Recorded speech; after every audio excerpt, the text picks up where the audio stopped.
Ladies and gentlemen, please welcome the Vice President of the United States, Joe Biden.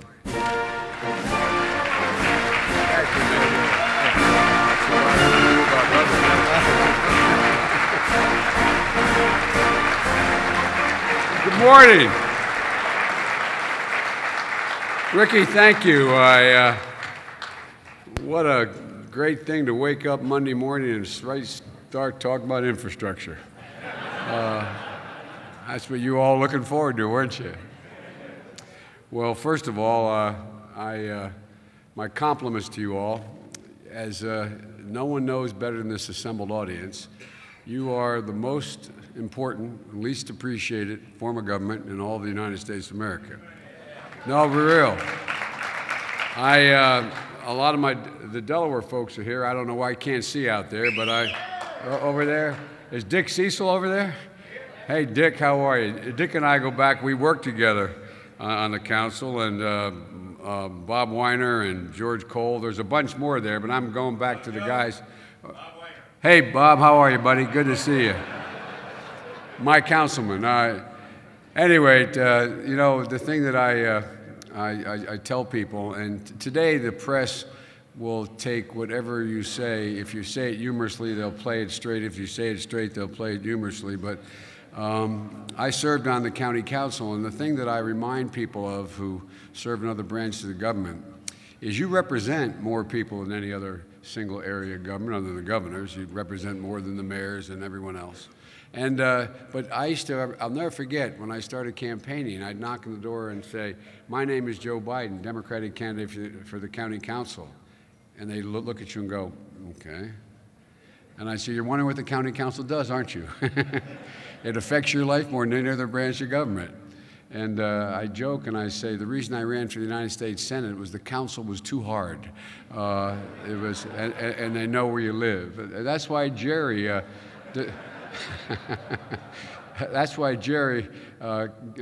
the lieutenant governorship and being mayor to join the administration. They knew where he lived, and now.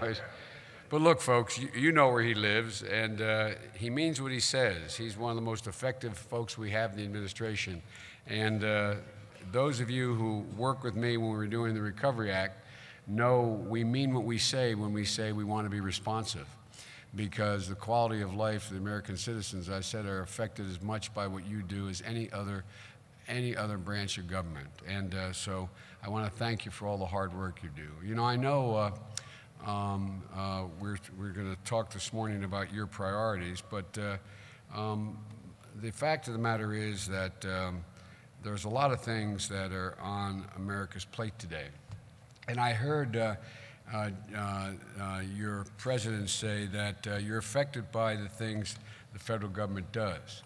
You're also affected by the things the federal government does not do. And there's a lot of things we're not doing that we should be doing to be more helpful.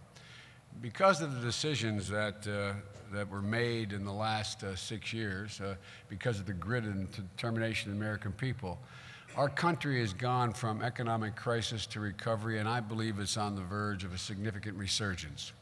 11 million new jobs over the past 59 months straight, more than the rest of the industrial world combined, have been created. Unemployment's down from 10% in October 2009 to 5.7% today. The deficit has been cut by 2/3. The stock market has nearly tripled. The healthcare inflation is the lowest rate it's been in the last half century. And a lot of other good things are happening.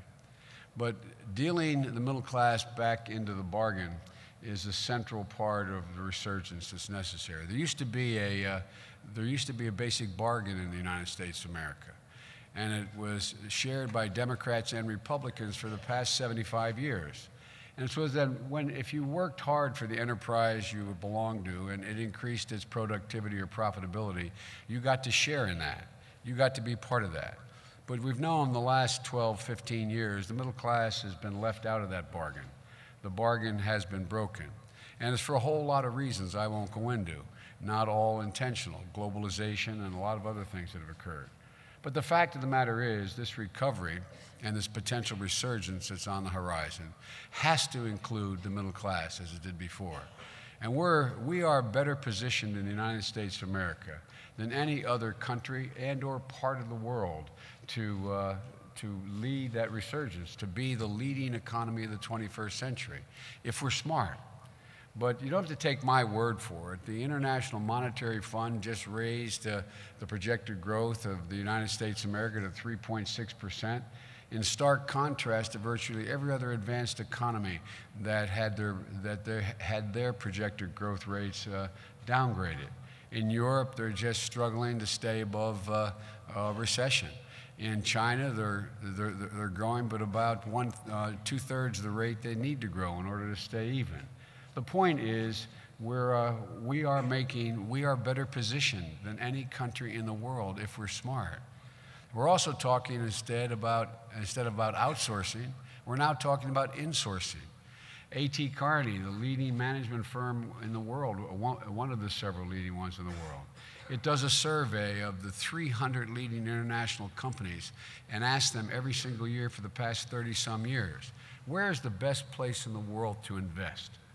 And this year, by widest margin, anytime they've been conducting this survey, they've said the United States of America.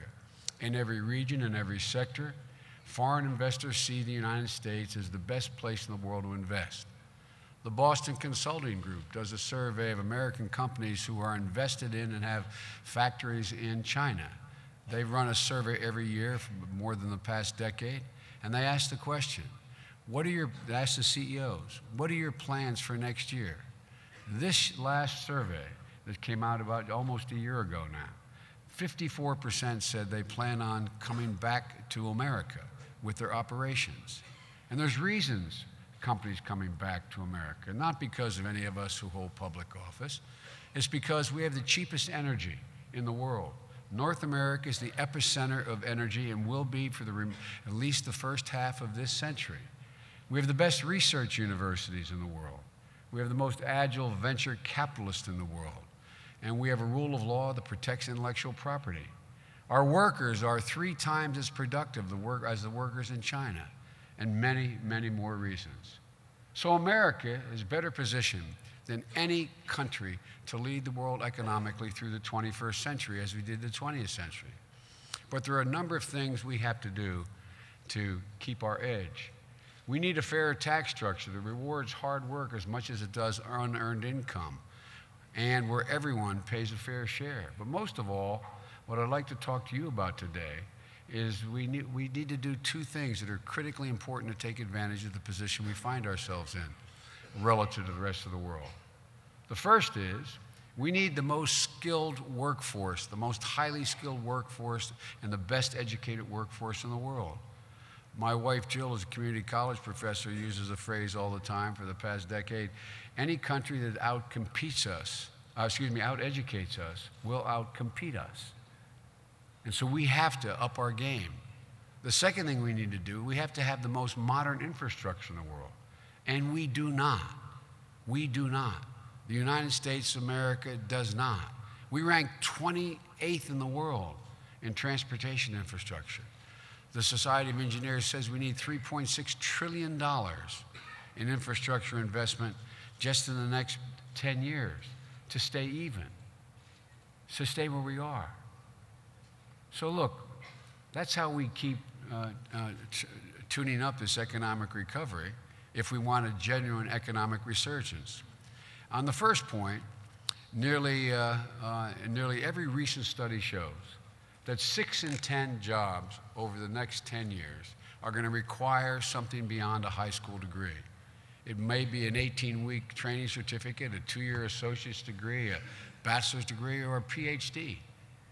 Last year, the president asked me in the State of the Union to come up with a game plan to determine what those jobs are out there that are available but don't have people to fill them, what training is needed to get those jobs done, and how can we connect workers and businesses who are looking for employers.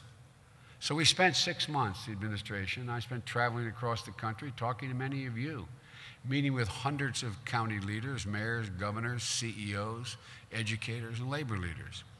We learned that by the end of the decade, for example, we're going to need 1.3 million IT jobs, like web developers. Average salary, $62,000 a year, a 2-year degree. Or computer programmers making $74,000 a year with a bachelor's degree. We need 600,000 registered nurses. Average salary, $65,000 to $75,000 a year. And all they need is an associate's degree, some a bachelor's degree. We need over 100,000 skilled manufacturing jobs. Welders earning $34,000 a year, mechanics and machinists making $40,000, and so on. Some of these can be accomplished with 16-week certificates.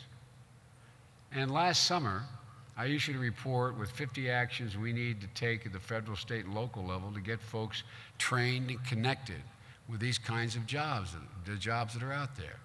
And the first step is creating partnerships between industries and community colleges. Many of you are doing that throughout the country. Many of you are figuring out that the best thing to do is put together a community college. I'll bet there's not a one of you out there representing a constituency that hadn't had a business person come to you and tell you what they need, but they can't find a particular type of skilled worker. And so what we've done is we've increasingly put together the community colleges and the business community to design specifically what programs are needed. Sometimes they're only 14, 15-week programs in order to teach people how to run a machine that is a photovoltaic machine for solar panels. We have to increase apprenticeships and on-the-job training, and labor unions are stepping up and doing a big part. We're offering clear information so job seekers know exactly where to go, exactly what skills are needed, and exactly how to get those skills. And we're incorporating 3 job-driving strategies into the federal grant programs, especially for our community colleges. You know, community colleges are probably the best kept secret that exists out there, but we're going to try, we're doing everything in our power to make sure it is no longer viewed as a secret. The President and I are doing everything we can to promote, because they're the most agile educational institution we have available to us. That's why in the past we invested $4 billion in the so-called TAC grants, Trade Adjustment and Assistance, and Career Training Centers. These grants help community college partner with local businesses and labor unions to tailor training to fit the specific needs of a specific employer in a specific community. I've seen this model work from Los Angeles to Des Moines, Iowa, to Rochester, New York. And we're a country where we, in many of those counties, there are workforce boards that have played critical roles in connecting the job seeker with new training for a job that exists. As our Secretary of Labor says, we can no longer train and pray. We have to train in place.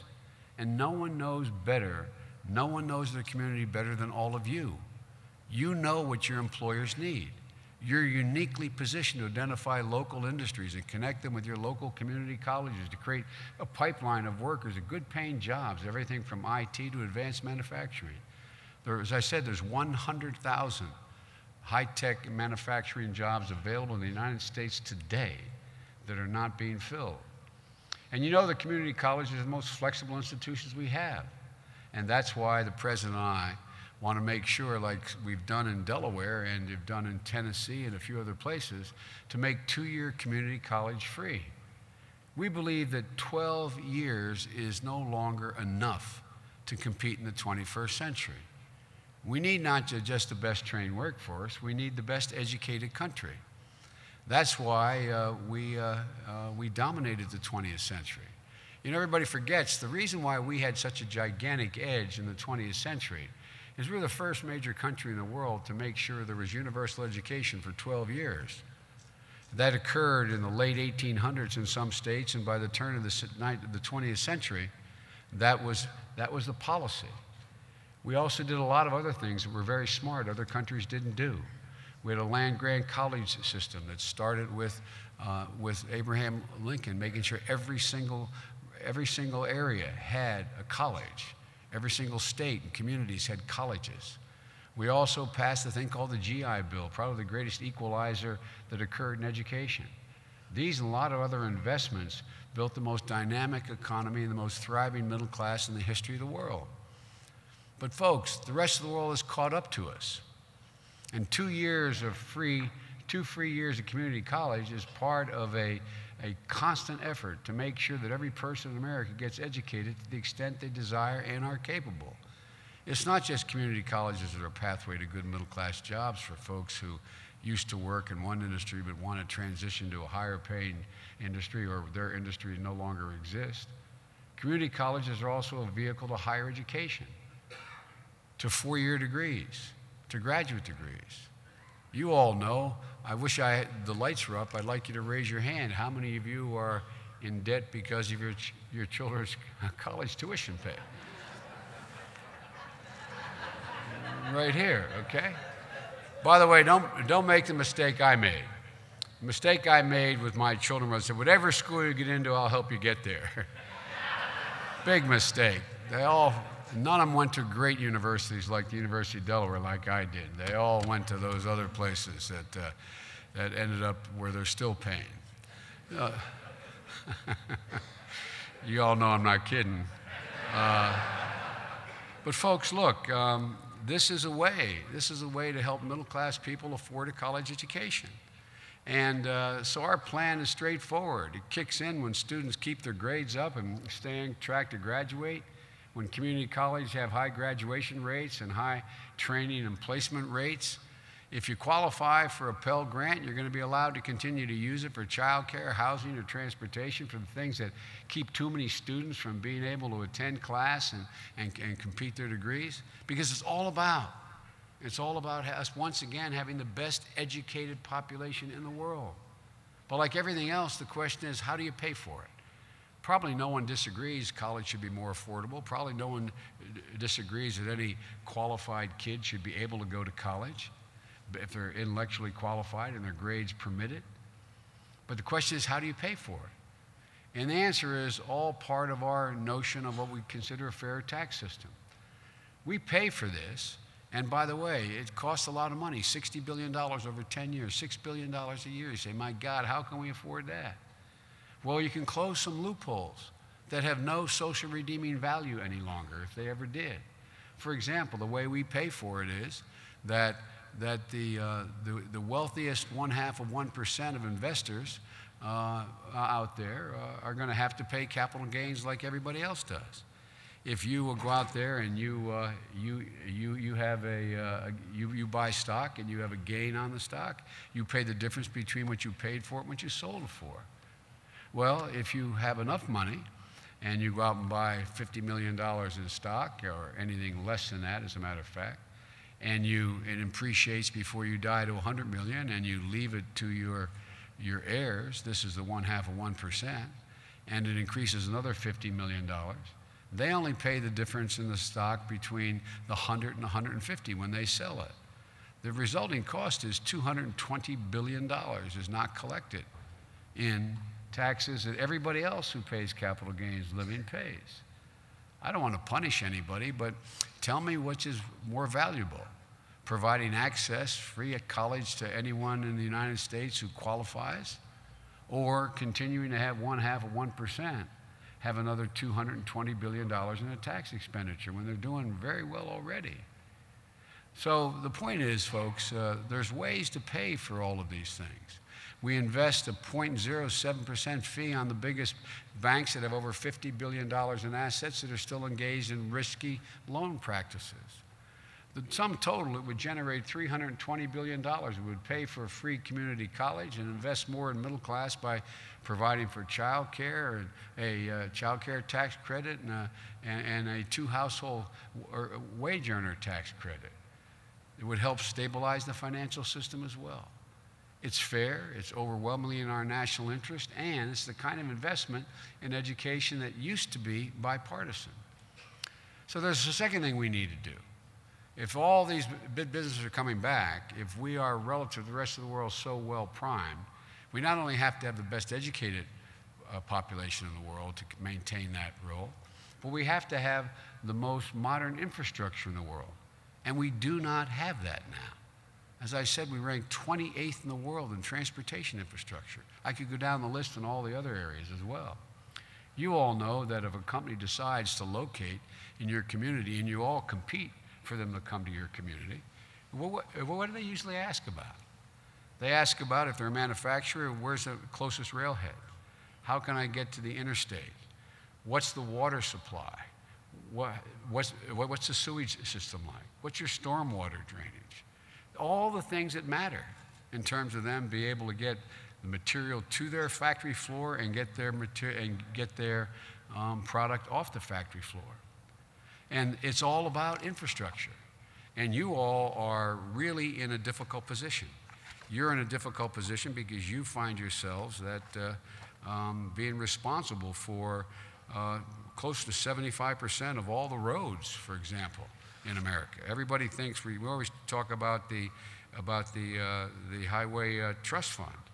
Well, a significant portion of the bridges and roads are within your jurisdiction. The mere fact of a construction of a bridge or a road or a port, you know, not only keeps business, but attracts business and generates opportunities. And from truckers driving the goods from the factory floor to the destination, to folks having enough wherewithal to stop and eat at the local diners. So you understand the absolute need to deal our communities a better hand than the one they have now in terms of working with decaying infrastructure, especially surface transportation. Every day, the United States transportation system moves 52 million tons of goods. 52 million tons of goods worth $46 billion. And that's expected to increase by 62% by the year 2040. But we currently, as I said, rank 28th. We should rank 28th in anything in the world today. And the fact that local governments are responsible for maintaining 3.17 million miles of road, 77.5 of the total road mileage in America. But too often you just don't have the resources to maintain those roads. And there are many things we have to do to turn this around, like providing certainty in the federal investments. That's why the President and I are proposing this thing called the Grow America Act. It's a 6-year, $478 billion transportation bill that will do a number of things. First, it guarantees $317 billion over 6 years in our nation's highway system. So your projects can move forward with certainty that they'll be able to be seen through to the end. Second, we'll continue the so-called Tiger grants, which bring federal, state, and local and private partners together to get capital off the sideline and connect the different points. It works. By the way, in 2009, we invested $4 billion in Tiger grants. For every dollar we invested, it brought $4 in private investment off the sidelines. $4. The third thing is we have to build on the success we've had in cutting red tape and the expenditures of permitting, the expenditures required in the permitting process for major infrastructure projects, like the Tappan Zee Bridge in New York City, where we cut the permitting process with the good work of the governor from 3 to 5 years down to 1.5 years. So much is wasted. Fourth, it increases our federal commitment to public transit funding. Right now, only about 20% of the federal funding for surface transportation goes towards public transit.